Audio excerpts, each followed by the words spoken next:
Olá, tudo bem? Seja bem-vindo ao canal Aline Quinto Psicanalista. Hoje vamos falar sobre compulsão alimentar.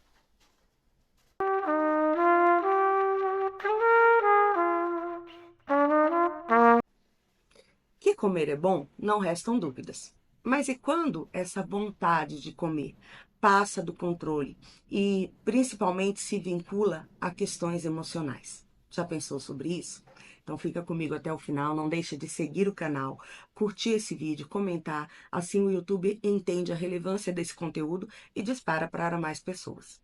Dito isso, vamos lá. A compulsão alimentar é uma condição capaz de prejudicar a qualidade da vida de qualquer pessoa. Por quê? Porque ela traz outras doenças relacionadas, como a obesidade, problemas cardíacos e circulatórios, excesso de gordura no fígado e tantos outros problemas físicos em função desse descontrole dessa ingestão de alimentos. Nos episódios de compulsão alimentar, a pessoa, ela não sente fome simplesmente, ela sente uma necessidade de comer, mesmo não estando com fome. Ela não consegue deixar de se alimentar, mesmo já estando saciada, mesmo já estando satisfeita, ocorrendo assim uma ingestão de uma grande quantidade de alimento num período limitado de tempo, acompanhado de uma sensação de perda de controle sobre aquele ato. A pessoa não consegue controlar a qualidade e muito menos a forma como ela vai fazer essa ingesta de comida. Por essas razões, os episódios de compulsão alimentar costumam ocorrer escondidos, sendo interrompidos apenas por fatores externos à vontade da pessoa, como no caso a chegada de alguém, ou o término do alimento, ou até mesmo o mal-estar físico, decorrente aí desse empanzinamento. Após a compulsão alimentar, são intensos os sentimentos de culpa, vergonha, tristeza, quando a pessoa cai em si, o mal que ela está fazendo a si própria. A compulsão alimentar não está relacionado ao prazer de se alimentar à mesa. Pelo contrário, é um transtorno psiquiátrico que está presente em transtornos alimentares, como, por exemplo, a bulimia nervosa. O termo compulsão alimentar diz respeito a qualquer conduta sentida pelo indivíduo como uma obrigação de comer e julgada por ele mesmo como reflexo de uma excessiva falta de controle. Se nós fôssemos resumir tudo isso que eu falei de uma forma até um pouco técnica, resumir de uma maneira simples, nós diríamos que é quando uma pessoa projeta todo o seu prazer, toda a sua satisfação sobre comer. E ela não tem mais controle sobre esse comportamento. Ela come, come, come, buscando simplesmente ter prazer.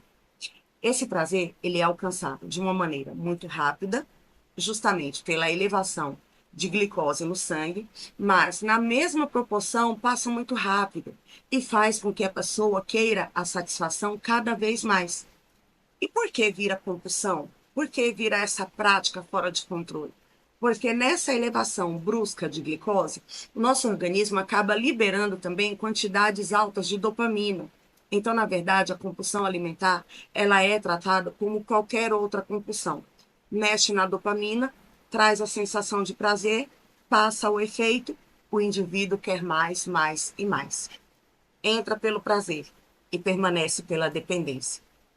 A compulsão alimentar pode ter dois desdobramentos básicos: a obesidade e também a bulimia. Na bulimia, a pessoa assume um comportamento purgativo. O que é isso? É quando ela faz uso de laxantes, diuréticos, vômitos autoinduzidos e outros métodos como forma de amenizar a culpa por ter comido fora de controle. Nós vamos falar sobre bulimia no próximo vídeo. E a obesidade é uma doença, sim, uma doença tratada pela Organização Mundial de Saúde, caracterizada pelo excesso de gordura no corpo, que frequentemente causa danos à saúde. Ela é tratada como uma doença, pois diminui a qualidade e também a expectativa de vida do indivíduo. Segundo a Organização Mundial de Saúde, trata-se de uma doença multifatorial, ou seja, ela tem vários fatores e estão envolvidas alterações morfológicas, endocrinológicas, nutricionais e metabólicas. Não se trata só de um distúrbio mental ou comportamental, é um conjunto.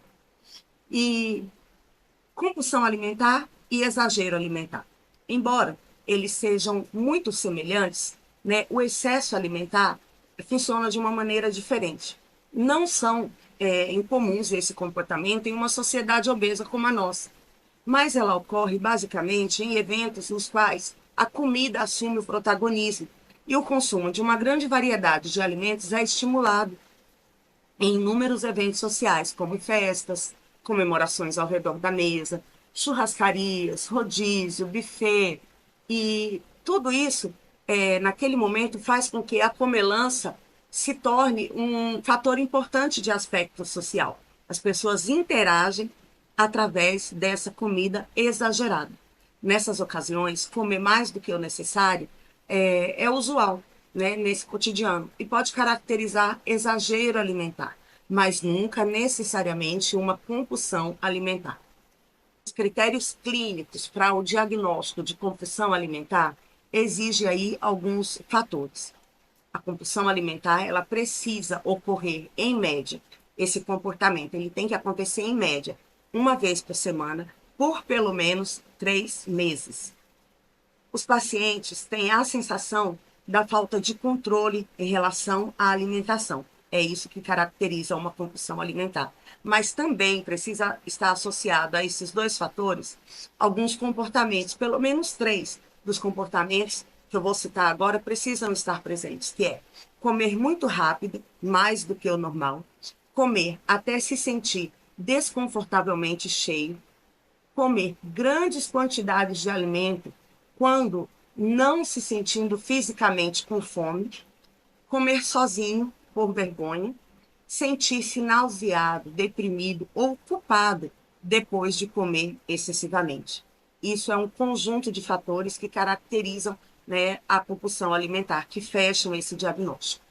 E o que causa a compulsão alimentar? Bom, a ciência ainda não sabe ao certo. No próprio DSM-5 está escrito assim: pouco se sabe a respeito do desenvolvimento do transtorno de compulsão alimentar. Mas, em contrapartida, especialistas acreditam que dilemas emocionais, ansiedade e estresse podem estar por trás das crises desse transtorno. Questões como preocupação com a forma corporal também estariam relacionadas. Aliás, essa preocupação ela costuma aparecer já na adolescência ou na idade adulta jovem, quando a pressão estética e emocional é muito grande nessa sociedade que nós vivemos. E compulsão alimentar tem cura? Sim, com toda certeza. Mas ela precisa ser um trabalho de equipe. Na primeira instância, a pessoa que sofre do transtorno, ela precisa assumir a existência e desejar a cura. A partir daí, profissionais competentes entram em ação. A ajuda do psiquiatra, do endocrinologista, da nutricionista, somados com um bom terapeuta, certamente terão aí um resultado muito satisfatório para a pessoa que sofre com esse transtorno. O psiquiatra e o endocrinologista vão agir no campo biológico e físico, a nutricionista com uma nutrição alimentar equilibrada e saudável. E o terapeuta? O terapeuta vai fazer o caminho na busca da causa, o que de fato se esconde por trás dessa necessidade que é saciada de forma imediata, mas ineficaz pela comida. Qual é a falta suprida por esse exagero? Qual é o vazio da alma desse indivíduo que faz com que ele busque satisfação no alimento? Qual é a emoção, a dor ou trauma que essa pessoa está comendo em forma de alimento? Outro fator que pode ajudar muito são as atividades físicas no âmbito competitivo. Por quê? Porque a competição libera também cargas grandes de dopamina no organismo da pessoa. E quando entendemos, né, que a dopamina ela é liberada através da satisfação proporcionada pela comida, quando nós buscamos aí o auxílio também de esportes, dessa prática competitiva, pode sim ser um forte aliado na superação desse transtorno. Gostou desse conteúdo? Foi relevante? Vivemos numa sociedade extremamente obesa, uma sociedade que busca satisfação naquilo que está mais fácil, naquilo que está mais à mão, não se dispondo aí a causas mais difíceis. E a compulsão alimentar, ela paralisa, ela corrói, ela rouba a vida de uma pessoa, tanto quanto outros males. Se você gostou desse conteúdo, se foi relevante, se você se encontra nessa condição ou conhece alguém, não deixe de compartilhar esse conteúdo Seja agente da boa informação, seja canal de cura na vida de alguém. Se quiser mais informações, deixa seu comentário aqui que nós responderemos o mais breve possível. Obrigada por ficar até aqui. Eu sou a Aline Quinto, psicanalista clínica, pós-graduada em neurociência, comportamento humano e comunicação. Te espero no próximo vídeo.